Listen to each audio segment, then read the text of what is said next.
আলেপ কয় আল্লাহ বলো পথে চরো রে গুণের ভাই। আর বে বলেছে বেশ ভাবেতে নামটি লওয়া চাইতে কয়তে লওয়াতে তে কয়তে লওয়াতে তার প্রেমেতে মাখামাখি হও। সে বলেছে সবুর করো তারে যদি চাও জিমে কয় জবান খাটি। জিমে কয় জবান খাটি ঝগড়া ঝাঁটি হিংসা কি না ছাড়ো। চার তরিকার খবর জানি নবীর তরিক ধরো করো পঞ্জে পাতা জামর ঠাটা ছাড়ো বন্ধুগণ। জন্মিলে যাই ভবের পরে হবে রে মরণ। এলো রে সাত জামানা, এলো রে সাত জামানা হবে ফানা বেশি দিন আর নাই। দীর্ঘ হলো ফলবিহীন আর দুগ্ধবিহীন গায়ে নাই কো ইমান আমান। নাই কো ইমান আমান গেল তামাম শস্যের মুরাদ কম। সত্য কথা রামুল্লাহ আর মিথ্যা মুরাদের জামানা এমনি দিতে হয় গড়িতে দাদার বড় কথা। বাপের ঘাটে ধানের ছালা বেটার পাজে জুতা মানের মান গেল চলে। মানের মান গেল চলে যার কবি বলে যার বারো শেখ হয়। অল্প লোকের গল্প ভারী লম্বা কথা কয় নারীরা স্বাধীন পাইলো। নারীরা স্বাধীন পাইলো পর্দা গেল সে খাওয়াতে উড়ে। মাথার কাপড় ফাপড় লাগে কাপড় রাখে ঘাড়ে যশ অলঙ্কারে ঝিনাক মারে তেরা চোখে চায়। যুবক চ্যাংরা দেখলে তারা প্রেমের ফাঁদ পাতায় লাগায় প্রেমের আঠা। লাগায় প্রেমের আঠা রাস্তাঘাটা সকাল সন্ধ্যা ঘোরে। প্রেমের চিঠি লেখা পরে ধরল প্রাণেশ্বরে পুরুষের অভাব হলো। পুরুষের অভাব হলো হাইকে হলো মেজা হলো বেশি। আর শতকরা 20 জনা পুরুষ নারী হলো 80। বড় হাসির কথা, বড় হাসির কথা নয় জনতা চিন্তা করো ভাই। বিয়া দিতে গণ্যমান্য লোকের দরকার নাই। বিয়া হয় চুপে চাপে খোপে খাপে হইয়া যায় তার কাম। মালিকের রাজিস দিনা দানায় 10 গ্রাম 500 বার 600 টাকা। 500 বার 600 টাকা মালিক চাপাই ফকির কুটুম ফাঁকি। জুমার ঘরের সর্দারি টাকা রাইখা দিল বাকি। আমি যাচ্ছি কইয়া জৈসব বিয়া করে না টিকসই। শতকরা 10 খানা থেকে 90 খানার নাই হইয়া যায় ছিন্ন ভিন্ন। হইয়া যায় ছিন্ন ভিন্ন কারণ শোনো লাগে না কো টাকা। একটি ছেলের পিছনেতে 5টি মেয়া লাগে লাগে না মহরানা দলিল খানা। উল্টাও হইয়া যায় মেয়ার মহরানা যেবার ছেলেরা সব পায় ছেলেদের পোশাক পত্র। ছেলেদের পোশাক পত্র জুতা ছাত্র সাইকেল কার ঘড়ি। পাইলট ফাউন্ডার পেন হস্তের নঙ্গরি। কালের এমনি ধারা, কালের এমনি ধারা তেলক পরা সাধু আর সন্ন্যাসী।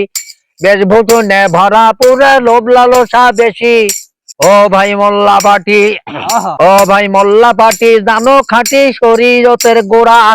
সমাজকে সঙ্গে লইয়ে আগে চলে ওরা। ওই দিন করলো যদি হয় গহরি যার বড় সে হয়। আলেম হয়া আলেম দিন মস্ত বড় দায়। যারা নাজেব রসুল, যারা নাজেব রসুল তাদেরকে ভুল সারে কোনো দিন।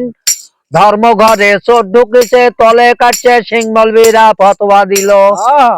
এই কোরবানি করিবার বেলা কমর পরা গাই একটা হলে হলো ফতোয়া দিল। মুসল্লিরা সকলে 8 জন কারক 4 জনে খায় দলিল ফেলে তলে ভাই মোল্লা পাটি। এখন তো এখনকার যুগে ছেলে মেয়েরা মোবাইলে ইউটিউব ফেসবুকে অনেক কিছু দেখে। এক সময় আপনি যখন এই কবিতার যে বইগুলো লিখে নিজেই বিভিন্ন জায়গায় বিক্রি করছেন, জি জি, এই বইটার নাম কি? গীতি কবি। গীতি কবি না, এটা বই এক নাম হলো মানে লেখক তো পল্লী পল্লী লেখক মোহাম্মদ শামসুল হক, কবি শামসুল হক। আপনার বাবা? আমার বাবা পল্লী কবি মোহাম্মদ শামসুল হক। হ্যাঁ, ওনার কাছে আমি শিক্ষায় শিক্ষিত এবং আমার বাবার সঙ্গে আমি বেশ কিছুদিন ঘোরাফেরা করছি, চলাফেরা করছি। আমার বাবা মরে যাওয়ার পর থেকে আমি নিজে বই বিক্রি করি বেড়াচ্ছি হাটে ঘাটে, অনেক হাটে। এটা হলো গীতি কবিতার বই। একটা যে এক সময় ছিল যে এই যে কি সত্যপুরে পীরের গান, তারপরে যে বিভিন্ন উঠানে যে উঠান বৈঠক গুলা হতো, তারপর জারি ওগুলার হলো কেতাব, বুঝছেন?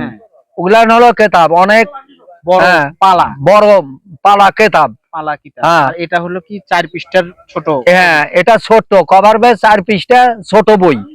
হ্যাঁ, যাকে পুঁথি বলে।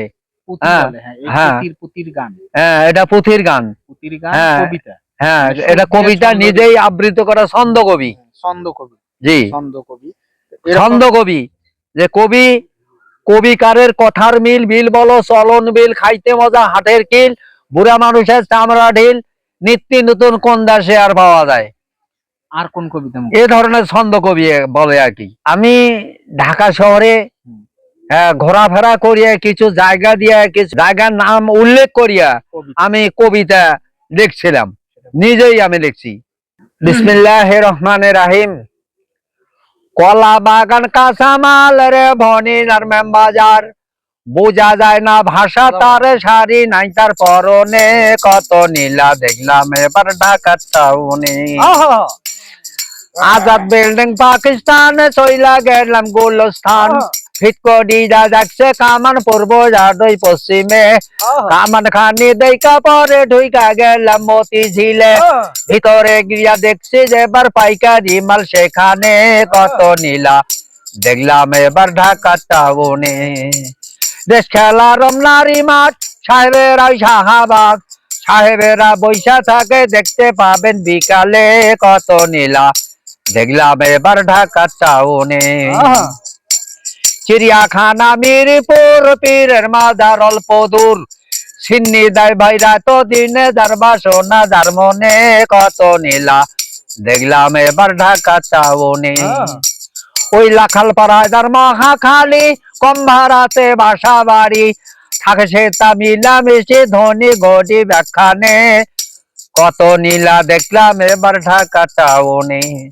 ছাত্ররা কয় হায় রে হায়, আতে পড়ি চাকরি পায়, বিয়ে পড়ি বৈশা খাই, স্বাধীন হলাম কেমনে, কত নীলা দেখলাম এবার ঢাকা টাউনে। সদর ঘাটের অল্প দূরে রোডনি আছে ইসলামপুরে, নবাব বাড়ি থাকলো বামে সোনার গয়না সেখানে, কত নীলা দেখলাম এবার ঢাকা টাউনে। ওই বাদাম তলিতে দশত নারী, কেড়ে নেয় ভাই টাকা করি, গেইলে পরে পানের খিলি বসতে বলে সেখানে, কত নীলা দেখলাম এবার ঢাকা টাউনে। সাইন বট দেখা পরে ঢুইকা গেলাম ভিতরে, নারী লোকে চুল কাটে ভাই পাউডার মাকে দুই গালে, কত নীলা দেখলাম এবার ঢাকা টাউনে। ওই স্যারা সেদি বরাবর সুজা পড়ে মাটির পর, তামসা দেখে লোক সকলার স্টার মারে মেশিনে, কত নীলা দেখলাম এইবার ঢাকা টাউনে। গীতি কবি এবং গীতি কবি মানে গীতি কবি মানে ছন্দ কবি। ছন্দ কবি। হ্যাঁ, এই যে কবিতা ছন্দ লেখা হয়। এখনকার সময়ের ছেলে মেয়েরা তো এটার সাথে পরিচিত নয়। না, এখনকার ছেলে মেয়েরা এই ধরনের, এটা মনে করেন যে 1990-95 ওই দেখি আর কি এই সমস্ত কবি লেখা হয়েছিল কবিতা। হ্যাঁ, এগুলো প্রচলন ছিল। হ্যাঁ, প্রচলন ছিল। কিন্তু 2000 সালের পরে এসে 2000 সালের পরে আসে এই সমস্ত জিনিস, ওই কবিকাররা সব মারা গেছে। আর এই বই লেখার মতো, কবিতা লেখার মতো আর কোনো কবিকার নাই, আর লেখেও না। চিন্তাটাও আর কেউ করে ও ধরনের চিন্তাধারাও নাই।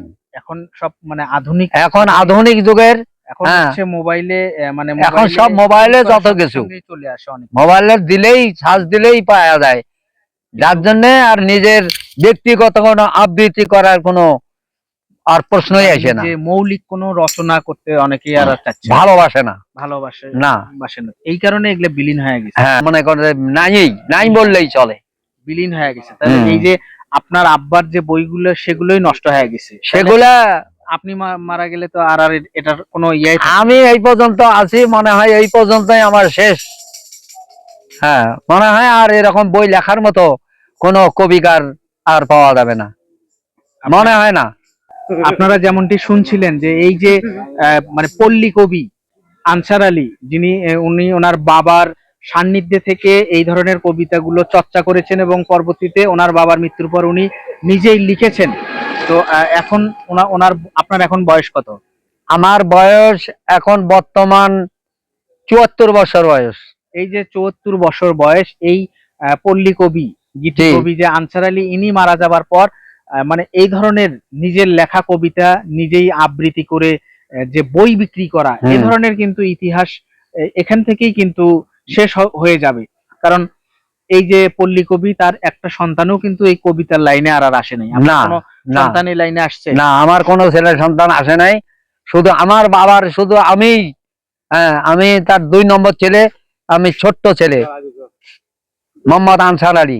আপনি বাবার পরিচয়টাকে ধরে রেখেছিলেন। জি, জি, জি। এই যে আপনার মৃত্যুর পর এটি একেবারেই বিলীন হয়ে যাবে, মানে আর আর এই কবিতার যে চর্চা, কবিতার যে চর্চা, কবিতার যে লেখক, হ্যাঁ, পল্লী কবি হিসাবে আর কোনো মনে হয় আর হবে না।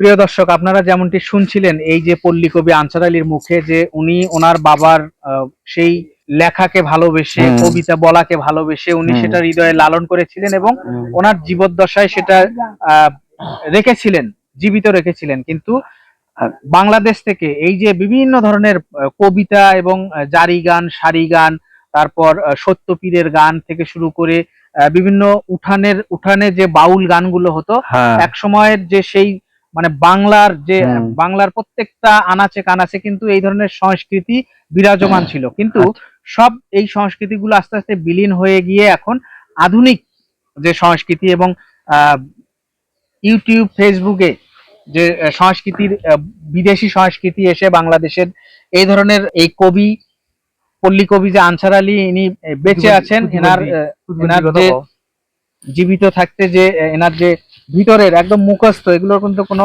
কপিও নাই, লেখাও নাই।